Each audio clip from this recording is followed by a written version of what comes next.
Let's talk about iOS 11. So iOS 11 is almost here. And by almost here, I mean a few hours away. Now, the beta is launching today at WWDC. The final version is not launching until September, so if you know how to install the beta, if you're a developer, then you will be able to get your hands on iOS 11 today on the beta, even though it's going to be really unstable. But yeah, the final version in September, and until then, here's everything you need to know, everything we know at the moment in terms of iOS 11. So here we go, 20 features that we are expecting to see in iOS 11. Let's see which one of these we're actually going to see later on today. So I'm Daniel, grab some popcorn and yeah, enjoy.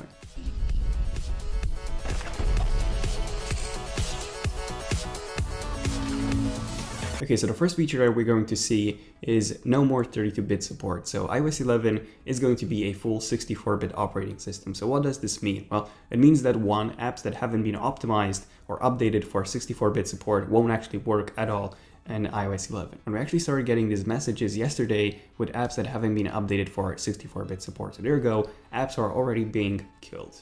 Well, the ones that haven't been updated at least. And no more 32-bit support also means that devices that have 32-bit processors won't support iOS 11 anymore. So if you have something like an iPhone 5 or an iPad mini 1, basically all devices that don't have an Apple A7 processor or newer won't be supporting iOS 11. Now, the second thing that we're expecting to see is finally some massive Siri improvements. So Siri is getting much smarter than before. So Siri is finally getting contextual awareness, which up until now was kind of limited.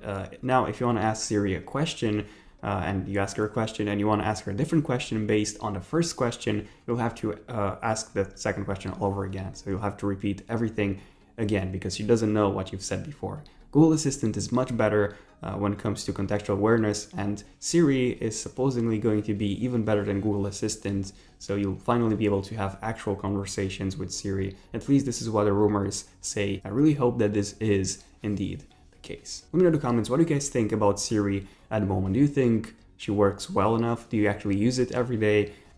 Yeah, what do you guys think about Siri at the moment? Next up, the Control Center is also said to be getting some improvements as well. So there are some rumors suggesting that we'll finally be able to customize the actual Control Center. So add our own apps instead of having to use the ones that Apple give you in a Control Center. And the Control Center is said to become quite a bit larger than the current one that occupies 50% of the display. This new one is said to occupy 75% of the display. So more controls and hopefully customizable apps this time. Number 4, night mode or dark mode has been a really requested feature in even iOS 9, I believe, and iOS 10 as well. So in iOS 10.3, everyone expected a night mode, which never ended happening. Now, if you want to enable night mode, you actually have to go into accessibility settings and invert the colors, and obviously this is not the regal night mode. Now, this is most likely coming, even if it's not coming in the first release in beta 1 of iOS 11, most likely because of the iPhone 8. The iPhone 8 is going to come with an OLED display, and having a black background and a black menu on an OLED display is just amazing because you only have to light up the pixels that you actually use. So the battery life will be much improved. That's why on the S8 or the S7 you have quite a lot of dark themes that actually improve the battery quite a lot. So yeah, really excited for dark mode on iOS 11. Next up, split screen support for the iPhone is finally set to come in iOS 11. So currently we have this on the iPad, even on the iPad mini, so you can use two apps at the same time. And on the iPhone 7 Plus, apparently this is also going to come as well. The iPhone 7 Plus and also the upcoming iPhone 8. The only difference would be that on the iPad you have a vertical interface, and on the iPhone the apps would be positioned like this, so horizontal. So the display would be split into two squares. And also the camera app is said to be getting a redesign finally.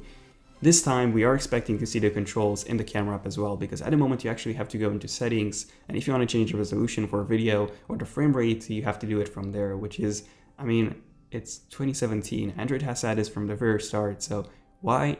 Please, Tim.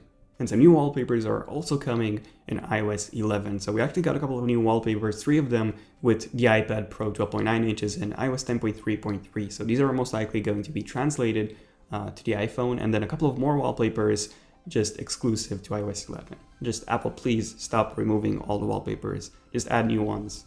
I mean, I think the iPhone has enough storage to handle like 20 wallpapers, I think.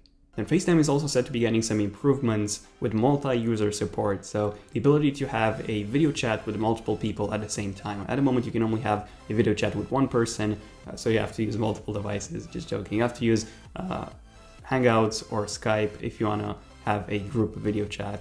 Finally, this is going to be possible in FaceTime and iOS 11. And Siri is also said to be getting a new interface with Google Now cards. I mean, not Google Now cards, but cards that are similar to Google Now or Bixby on the S8.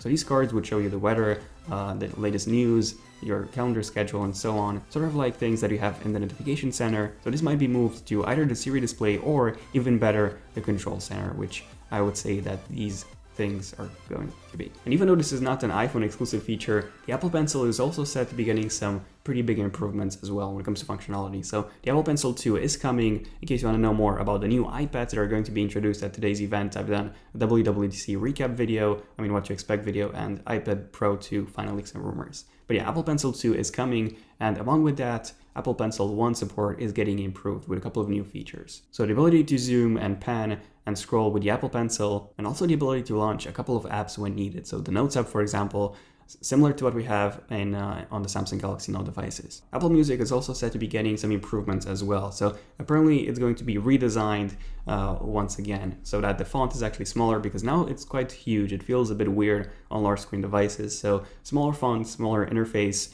and apparently it's going to be focused on video quite a lot. Speaking of video, the Apple TV app is coming to multiple countries. So at the moment it's only available in the US, so it will be coming with iOS 11 in the UK and more countries as well, finally. Now, also speaking of TV, there have been some rumors that Apple is working on an Apple Music-like service for movies. So something similar to Netflix, an Apple TV service on which you can actually watch any movies you wish. And if you take a look at Netflix and if you take a look at iTunes, the iTunes movie library is actually the largest movie library in the world. So who's excited for an Apple TV, Apple Movies service plan? Apple's Netflix. Who's excited for that? It's probably not coming outside the US anytime soon, so it might be introduced at WWDC and then released later on in the year. Who's excited for that? iCloud storage is also said to be getting some improvements as well, finally, because at the moment it's kind of a joke. You have 5 gigabytes and that's for everything. So that's for photos, videos, and that's for all the app data, that's for all of your backups. So 5 gigabytes is definitely not enough. Apple did bump the storage plans, so you can buy more storage if you wish to, and Apple increased that with the iPhone 7's launch back in September, but we are expecting some more increases. So from 5 gigabytes to most likely 15 gigabytes of free storage, and then those plans to be increased even more. Speaking of storage, iCloud Photos is also said to be getting some pretty major improvements as well. So at the moment, it's pretty limited. So obviously you can have unlimited storage if you pay for it, but Google Photos, they actually allow you to store unlimited. So you don't actually have to pay for anything, unlimited storage, and Apple only offers you 5 gigabytes for not even just photos. Now Google Photos, you're limited to 80 megapixels for photos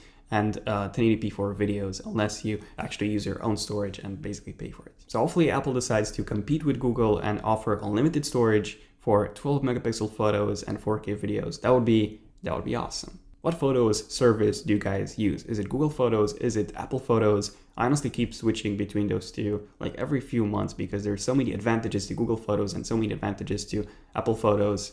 They should just make a photo service together. That would be the perfect photo service. Obviously, that's never going to happen. And supposedly there are a couple of upcoming design changes, small design changes coming in iOS 11. So something mostly for large screen devices, because at the moment iOS 10 does look a bit weird on the iPhone Plus models or the iPads. It looks as if the icons are just too large and there's so much unused space. And there are some reports that Apple will be implementing a smart low battery mode on iOS 11. So for example, this would be apparently geolocation based. So if you leave your house and you only have like 20% battery, 10% battery, then low power mode will automatically enable instead of you having to tap that low power mode enable button. So pretty cool feature to have. And the Apple Wallet app is also said to be getting some improvements. So a major redesign is coming, and apparently some social integration as well, which is a tiny bit weird, but yeah, this is said to be coming. Social integration in Apple Wallet. So most likely the ability to share different cards with multiple people. And also the ability to send money to your friends via Apple Pay and iMessages. So this would be pretty useful for some people. I don't really send money to friends that much, but yeah, just saying, this would be a pretty cool feature to have. What do you guys think? Sending money via Apple Pay in iMessages. Would that be useful to you or not? And a redesigned Apple Home app is also expected because this one is pretty badly designed. There's no way to group multiple things together. I mean, there is, but then you don't have them separately. So, I mean, there's so many downsides to the Apple Home app at the moment. A bit clumsy to use. That's why I prefer using my Philips Hue app for my lights instead. And a separate sleep monitoring app might be coming in iOS 11. So Apple has teamed up with a startup called Bedded to actually focus on smart sleep monitoring. The Apple Watch is also said to be getting some sort of sleep tracking capabilities in watchOS 4. Now, you do have this app, some of you might have heard of it, it's called Sleep Cycle. No, this is not a sponsored video, but yeah, Sleep Cycle is pretty similar to this. It can track your sleep, it uses the accelerometer and the microphone. And finally, the last thing that's getting a pretty big improvement is AirPlay, or Apple Music and AirPlay. So at the moment, if you want to play a song on your iMac and you have your iPhone with you, you cannot actually do that. You have to go on the iMac and do that separately. Same goes for any device you have. So if you use Spotify, you know that there's an option there to switch the audio source. So to basically switch your audio output source. So you can switch it to something like an Apple TV, an iMac, and so on. You cannot actually do that on Apple Music just yet. So audio output switch on Apple Music finally coming in iOS 11. Took Apple 2 years to implement this change. I mean, come on, Tim. So there you go, everything that we are currently expected to see in iOS 11. So yeah, iOS 11 is launching today, the beta at least. So feel free to subscribe if you want to see more iOS 11 coverage, and also don't forget to enable notifications on my channel so that you're notified whenever I upload a brand new epic video. Really excited for iOS 11, but what do you guys want to see in iOS 11? So what's your top 5 most requested features that you want to see in iOS 11? Might be a bit too late to ask for these because iOS 11 is pretty much finished, but yeah, the betas can change, so hopefully Apple is watching this video and looking at your comments. Also, feel free to give a like if you have enjoyed it to let me know, and also let me know in the comments if you're epic enough to make it until the end by saying I was epic enough to make it until the end of this video. But yeah, this was pretty much it, so I'll see you at WWDC, not really because I won't be there, but I'll see you tomorrow in a cool new video. So thank you for watching this video. I'm Daniel, and I'll see you guys in my next one. Son of Tech, signing out. Cheers.